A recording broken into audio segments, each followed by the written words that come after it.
Ne yerde yerim var, ne göğde yerim. Yoluna bakmaktan yoruldu gözüm. Daha fegan oldu her şirin sözüm. Gözümün buludu olan sevgilim. Beni benliğimden alan sevgilim. Sen ruhun içinde sönmeyen ocak. Hicranın kolları mənə bir qucaq. Bilmirəm bu həsrət açan susacaq. Xəyalı könlümdə qalan sevgilim.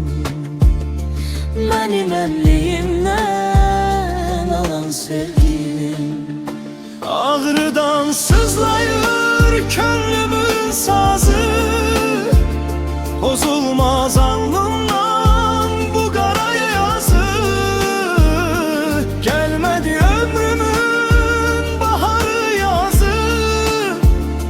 Gülşeni saralıp solan sevgilim. Beni benliğimden alan sevgilim.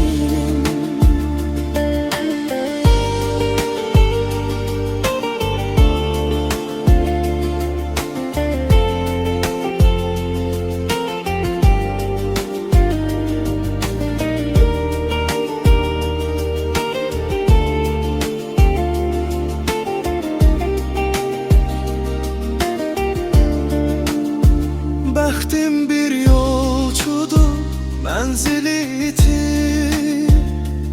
Ümidin gülşeni saralıp bitir.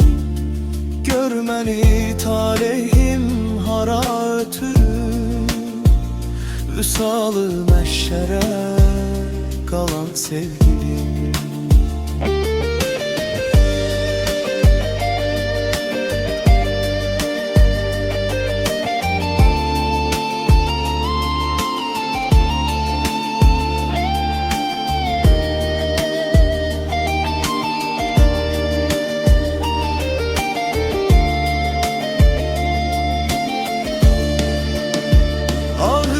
Sızlayır könlümün sazı.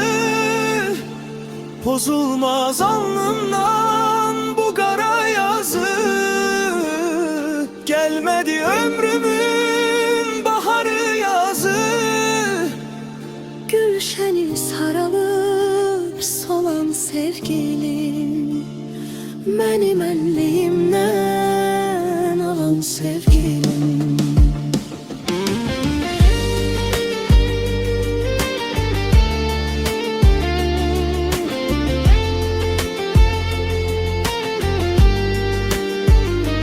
Beni benliğimden alan sevgilim.